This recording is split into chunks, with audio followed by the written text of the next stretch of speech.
Hello friends, જય શ્રી કૃષ્ણ. સ્વાગત છે તમારું મારા કિચનમાં.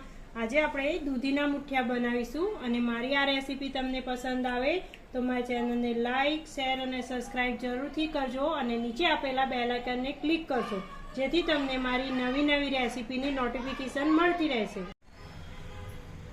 દૂધીના મુઠિયા બનાવવા માટે મેં અહીંયા દૂધીને છીણીને રાખી છે. હવે આપણે બધો મસાલો કરીશું. દૂધીના મુઠિયા બનાવવા માટે અહીંયા મેં એક મોટી પરાત લીધી છે. એમાં એક મોટો વાટકો ભરીને ઘઉંનું ભેળકું લીધું છે, જે આપણે ભાખરી માટે વાપરતા હોઈએ છીએ ને એ જ લોટ લીધો છે. હવે આપણે એમાં એક વાટકી મકાઈનો લોટ ઉમેરીશું, એક વાટકી બાજરીનો લોટ પણ ઉમેરીશું અને હવે આમાં બધા આપણે મસાલા કરી દઈશું. થોડી હિંગ ઉમેરીશું, હળદર ઉમેરીશું, લાલ મરચું થોડું ઉમેરીશું. મેં લીલા મરચાં કટ કરીને રાખ્યા છે એટલે લાલ ઉમેરીશું થોડું જ. મરચું તમારે જે રીતે તીખું જોઈતું હોય એ રીતે ઉમેરવાનું. ટેસ્ટ પ્રમાણે મીઠું ઉમેરીશું આપણે આમાં. થોડો ગરમ મસાલો ઉમેરીશું.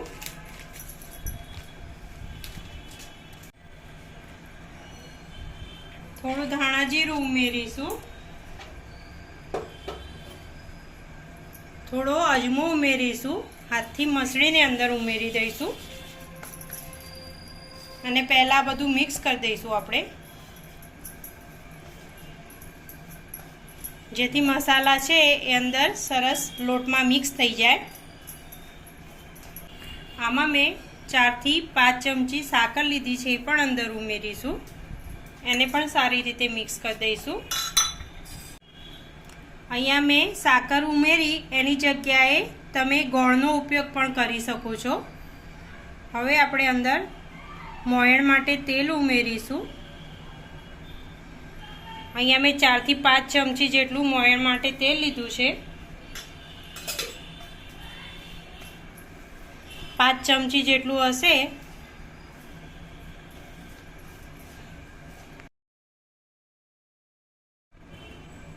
જો આપણું તેલ અને લોટ સરસ મિક્સ થઈ ગયું છે.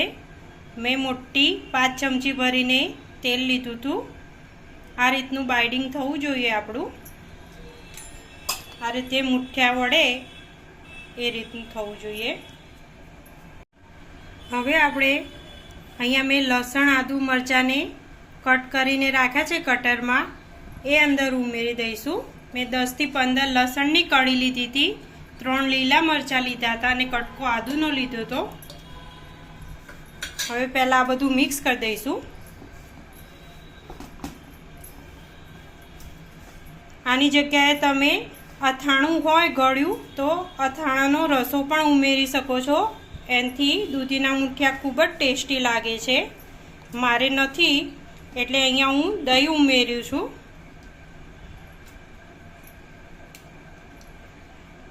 બે ચમચી ભરીને અને એ મિક્સ કરી દઈશું પહેલાં.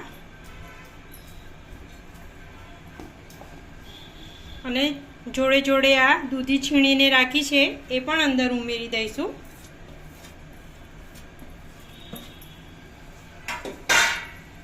અને આ બધું સરસ મિક્સ કરી દઈશું. હવે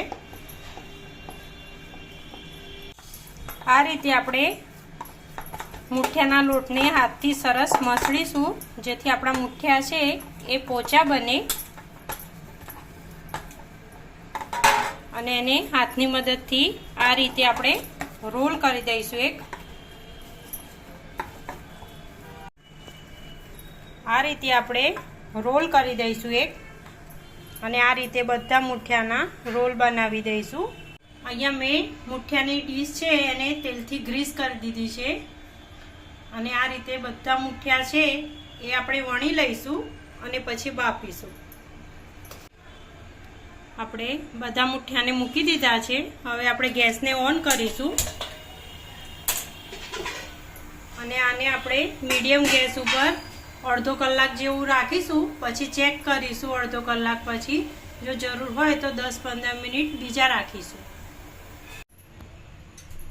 અડધો કલાક જેવું થઈ ગયું છે ગેસને મેં બંધ કરી દીધો છે, ઓફ કરી દીધો છે. હવે આપણે મુઠિયાને ચેક કરી લઈશું. મેં 10-15 મિનિટ જેવું સીજવા દીધું હતું આને ગેસ બંધ કરીને.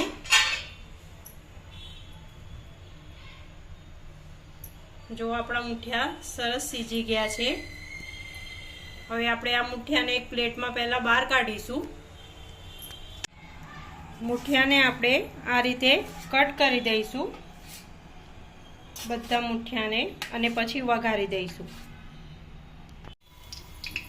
અહીંયા મેં 8 થી 9 ચમચી જેટલું તેલ લીધું છે. તેલને ગરમ થવા મૂકી છે લોયામાં. તેલ આપણું ગરમ થઈ ગયું છે. હવે આપણે દહીં અને જીરું ઉમેરીશું અંદર, અને દહીંને પહેલાં તતડવા દઈશું. દહીં આપણી તતડવા લાગી છે. હવે આપણે હિંગ ઉમેરીશું. અહીંયા એક આખું લાલ મરચું. હવે આપણે આમાં તલ ઉમેરીશું, અને આ મીઠા લીમડાના પાન છે અંદર. હવે આપણે આ મુઠિયા કટ કરીને રાખ્યા છે એ અંદર ઉમેરી દઈશું.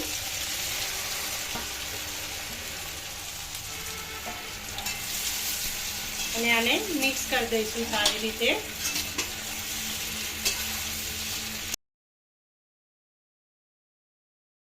આપણા દૂધીના મુઠિયા તૈયાર છે. હવે આપણે ઉપર કોથમીરથી ગાર્નિશ કરી દઈશું. હવે આપણે આને સર્વિંગ પ્લેટમાં સર્વ કરી દઈશું. આપણા દૂધીના મુઠિયા તૈયાર છે. આ રીતે તમે જરૂરથી એકવાર ટ્રાય કરજો. આ ગરમ ગરમ ખાવાની ખૂબ જ મજા આવે છે. આ તમે દૂધ, ચા, અથાણું જે રીતે તમને ભાવતું હોય એના જોડે તમે ખાઈ શકો છો. અને આ મારી રેસીપી તમને પસંદ આવે તો મારી ચેનલને લાઇક, શેર અને સબસ્ક્રાઈબ જરૂરથી કરજો, અને નીચે આપેલા બેલ આઇકનને ક્લિક કરશો, જેથી તમને મારી નવી રેસીપીની નોટિફિકેશન મળતી રહેશે.